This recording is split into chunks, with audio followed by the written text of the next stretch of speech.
လကဘာပေါ်မှာအခြေစိုက်စခန်းတွေတိစောက်ဖို့ပြင်ဆင်လာတာနဲ့အမျှလပေါ်မှာတီးခြားအချိန်စနစ်တစ်ခုသတ်မှတ်ဖို့လိုအပ်လာပြီးဖြစ်ပါတယ်။လက်ရှိမှာလကဘာသွားမစ်ရှင်တွေဟာကဘာပေါ်ကသူတို့ပြစ်လွတ်လိုက်တဲ့နိုင်ငံရဲ့စံတော်ချိန်ကိုပဲအခြေခံပြီးအသုံးပြုနေကြရတာပါ။ဒါပေမဲ့လပေါ်မှာအချိန်ဟာကဘာပေါ်ထက်တရက်ကိုမိုက်ခရိုစက္ကန့်58.9လောက်ပိုမြန်နေတာကပြဿနာတစ်ခုဖြစ်လာပါတယ်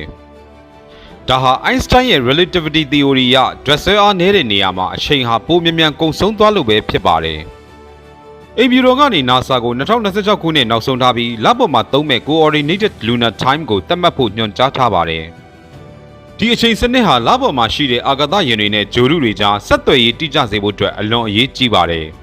။လပေါ်မှာအချိန်စက္ကန့်အနည်းငယ်လွဲချော်တာဟာမြန်နှုန်းမြင့်လှုပ်ရှားနေတဲ့အာကာသယာဉ်တွေအတွက်လမ်းကြောင်းအမှားယွင်းဖြစ်စေနိုင်ပါတယ်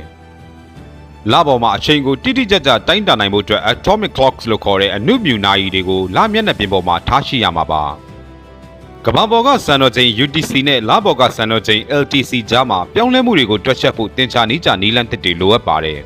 ။လပေါ်မှာတရက်တာဟာကမ္ဘာရက်ပေါင်း29ရက်ခွဲနဲ့ညီမျှတာကြောင့်နေ့နဲ့ညသတ်မှတ်ပုံကလည်းကမ္ဘာနဲ့လုံးဝကွဲပြားပါတယ်။လကမ္ဘာစံတော်ချိန်ဟာလပေါ်မှာရှိမဲ့မတူညီတဲ့နိုင်ငံတကာအခြေစိုက်စခန်းတွေကြားပူးပေါင်းဆောင်ရွက်မှုကိုပုံမချောမွေ့စေမှာပါ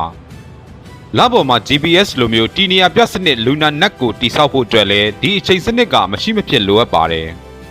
အနာဂတ်မှာလကိုအင်္ဂါဂြိုဟ်သွားဖို့အတွက်ဂျားစခန်းအနေနဲ့သုံးတဲ့အခါဒီအချိန်စံနှုန်းကပိုပြီးအရေးပါလာမှာဖြစ်ပါတယ်။ဥရောပအာကာသအေဂျင်စီ ESA ကလည်း Moonlight လို့ခေါ်တဲ့စီမံကိန်းကနေတဆင့်ဒီအချိန်စနစ်မှာပါဝင်ဆောင်ရွက်နေပါတယ်။လပေါ်ကအချိန်စံနှုန်းကိုသတ်မှတ်ပြီးတဲ့အခါအင်္ဂါဂြိုဟ်နဲ့အခြားဂြိုဟ်တွေအတွက်လည်းအလားတူစံနှုန်းတွေသတ်မှတ်လာနိုင်ပါတယ်။ဒါဟာလူသားတွေအာကာသထဲမှာအမြဲတမ်းနေထိုင်နိုင်ဖို့ရှေ့လန်းသစ်တစ်ခုဖြစ်ပြီးကမ္ဘာဗဟိုပြုစနစ်ကနေခွဲထွက်လာတာပါ။လက်ရှိမှာတော့ကမ္ဘာထိပ်တန်းအာကာသအေဂျင်စီတွေဟာ LTC ရဲ့နည်းပညာဆိုင်ရာအသေးစိတ်အချက်တွေကိုဆွေးနွေးညှိနှိုင်းနေကြဆဲပါအနုမြူနာရီ၃လုံးဒါမှမဟုတ်၄လုံးကိုလပေါ်မှာထားချခြင်းဖြင့်အချိန်ကိုအတိအကျဆုံးတိုင်းတာနိုင်ဖို့ကြိုးစားသွားမှာဖြစ်ပါတယ်